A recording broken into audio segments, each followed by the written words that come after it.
Hello, everybody. Welcome back to WineupTV. I'm your host, Wayne, and I am here with Don Weston, and he works for Vine Connections, and they pimp out a lot of wines, predominantly from Argentina, if I'm not mistaken. So when we come back, he's going to talk to you about three wines. Two of them have really cool labels. See you in a second.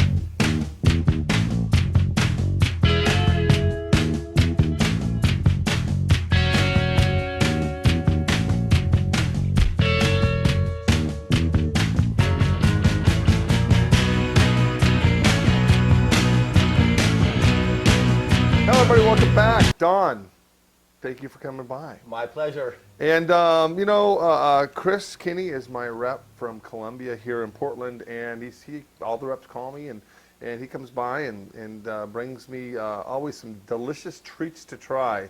And today, one of my favorite regions in Argentina is the Mendoza Valley.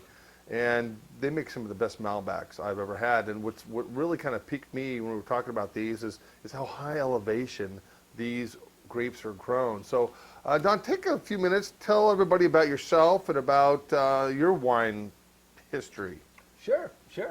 So I'm very delighted to be representing, to me, some of the best producers in Mendoza. I represent a company called Vine Connections. We're an importer of Argentina wines and Japanese sakes, actually. 14 different producers out of Argentina. Again, these are very small family-owned growers, so you're not going to find these wines in places like Albertsons or Safeway, more specialty locations. We represent the first woman winemaker from Argentina, Susana Balbo, along with her son, Jose, who makes some of the wines from her portfolio now. We've been around for about 11 years now, and we continue to be pioneers in Argentina as we are now discovering an area called Salta, which is 12,500 feet in elevation. Wow. Unbelievable. That high to be able to ripen grapes. Exactly. Unbelievable. Yeah. You're from Seattle, so you came down. Correct. It's about a 3-hour drive north. It's not too bad. I was born in Seattle. Love that city. Kind of miss it sometimes, but so be it. All right, let's talk about these wines. The first wine we're going to try is the La Posta. And La Posta means Tavern of the Grower. Okay. It's a co-op between 7 different growers and Vine Connections. This is a blend called Tinto.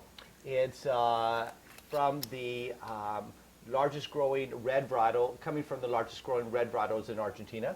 So 60% Malbec, 20% Bonarda, and 20% Syrah.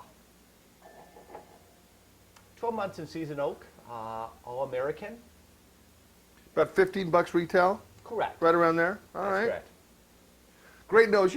All these people talk about jammy, cedary, cigar boxy and everything. You know what? Now, I've been doing this for so long that I smell wine and it smells good. I drink a wine and it tastes good. Sometimes wine tastes great. Sometimes wine tastes not so great. And you can overblow wines. Absolutely. You really can. And I think now people just want an honest opinion. Because we all have our own palate and we all taste different things. So, what I like about this though, it's got a real pleasant nose on it. It's a little spicy, a little jammy, which I like in a Malbec. It should be. To me, a Malbec should be a little over concentrated, if you will, because it's a grape that can be, and it can be made in that kind of a style. If all wines were made like this for $15, it'd make my job so much easier, because there's so much plonk on the market. There's so many different wines out there. I've seen some distributors' books are this thick. And it's nice to be able to have a wine that tastes good and everybody can take a bottle home and enjoy. All right, let's move right along. Which one first, the Luca or the Tikal? Let's do Luca first. Okay, so Luca is, tell us a little about this. You bet. So we represent two of Nicholas Catena's children. Nicholas Catena. That's a heavy bottle. Yes, it is. A heavy wine.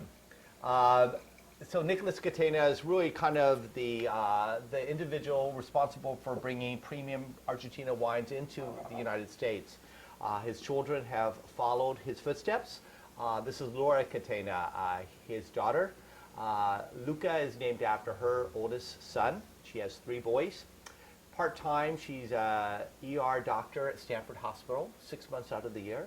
She writes books about Argentina, wine growing industry. She's a professional tango dancer, and she makes wine. She does a lot of stuff. Quite the Renaissance woman.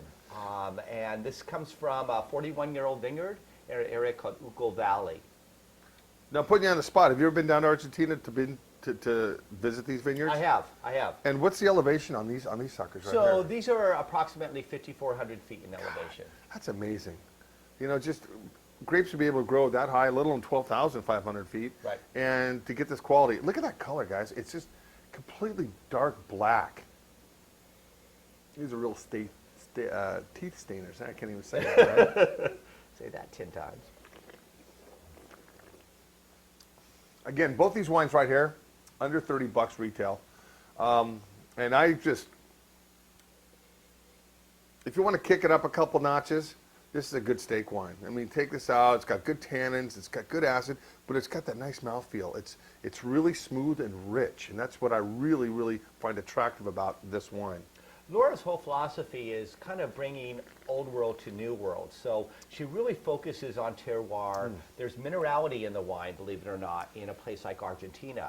And she really brings out that minerality in her Malbecs. Yeah, very, very nice.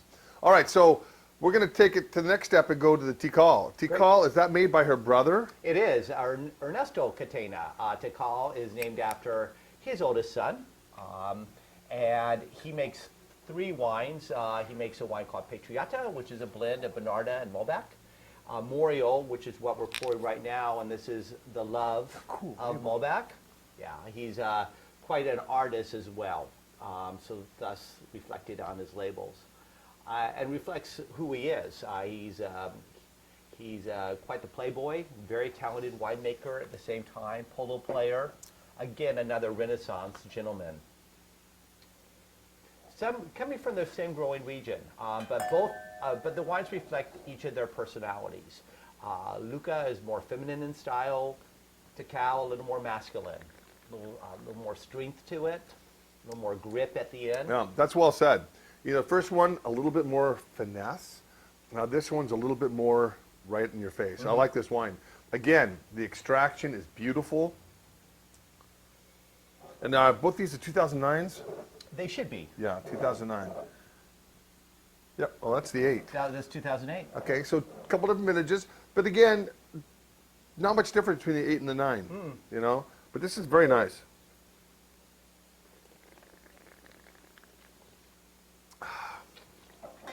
Very cool, man. Well, hey, thanks a lot for stopping by. My pleasure. These wines are available right here on the website. We always put a link. Support your South American wine grower. Anyway, guys, thanks a lot for stopping by. And next time, somebody else is going to stop by the store, and we will definitely fill in on the show. See you later. Ciao.